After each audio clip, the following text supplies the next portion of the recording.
ஓம் மகா மாரியம்மனே போற்றி போற்றி.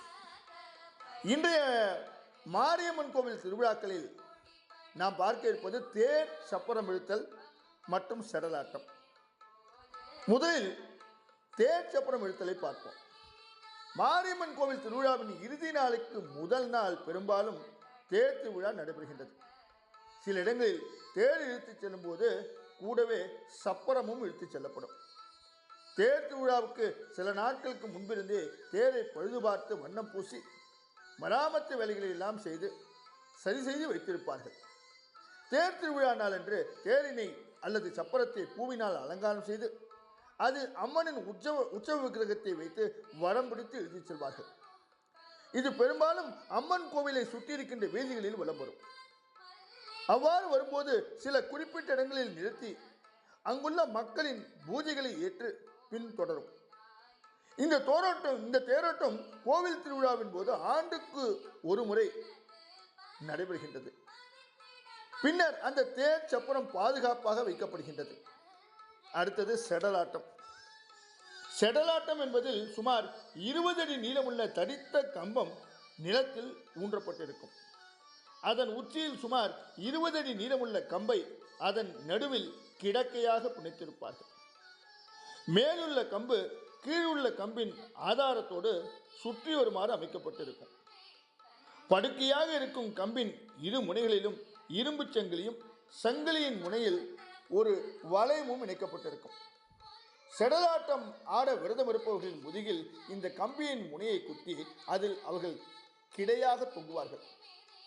அந்த கம்பில் ஒரு கயிற்றை கட்டி இழுக்க அந்த இடம் முழுவதும் செடலாட்டம் ஆடுபவர் கிடையாக தொங்கிக் கொண்டே சுற்றுவார். இதற்கு செடலாட்டம் என்று பெயர்.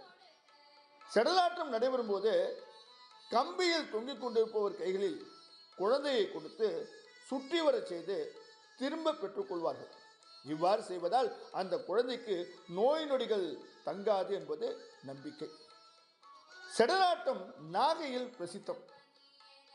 எல்லா மாரியம்மன் கோயில்களிலும் செடலாட்டம் நடைபெறுவது கிடையாது. குறிப்பிட்ட கோயில்களில் மட்டுமே இது நடைபெறுகின்றது.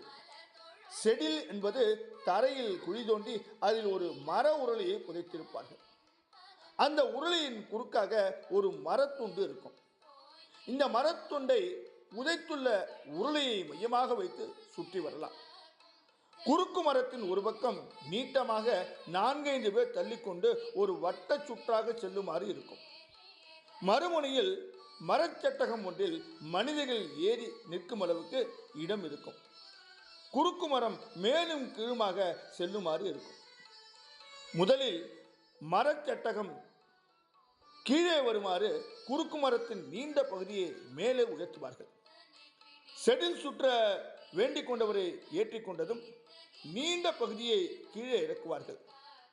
சட்டகம் மனிதர்களை சுமந்து கொண்டு மேலே செல்லும்.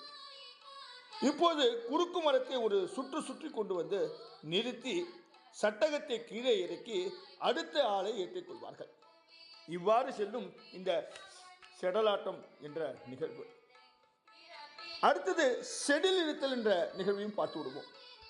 தேர் திருவிழாவின் போது சிறிய தேர்கள் அல்லது சப்பரத்தை தேரை போலவே நன்கு அலங்காரம் செய்து நேர்ந்து கொண்டவர் தனி மனிதனாக இழுத்துச் செல்வார்.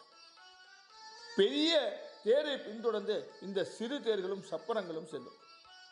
சிலர் கையால் இழுப்பதற்கு பதிலாக தாங்கள் நேர்த்து கொண்டபடி தங்கள் முதுகில் இரும்பு வளையத்தை குத்தி அதன் மறுமுனையை சங்கிலியால் தேருடன் இணைத்து இழுத்துச் செல்வார்கள். இதற்கு செடில் இழுத்தல் என்று பெயர். எவ்வளவு தூரம் அவர்கள் அந்த அம்மன் மேல் பக்தி இருந்தால் இந்த அளவுக்கு கடுமையான விரதங்களை மேற்கொள்வார்கள், கடுமையான நிகழ்வுகளை எல்லாம் செய்வார்கள் என்பதை பார்த்தால் ஆச்சரியமாக இருக்கின்றது அல்லவா? தொடர்ந்து நாளை நாம் இந்த திருவிழாக்களை தொடர்ந்து பார்க்க இருக்கின்றோம். இன்று விருந்து நாளை சந்திப்போமா? ஓம் மகா மாரியம்மனே போற்றி போற்றி. ஓம் மகா மாரியம்மனே போற்றி போற்றி. இன்றைய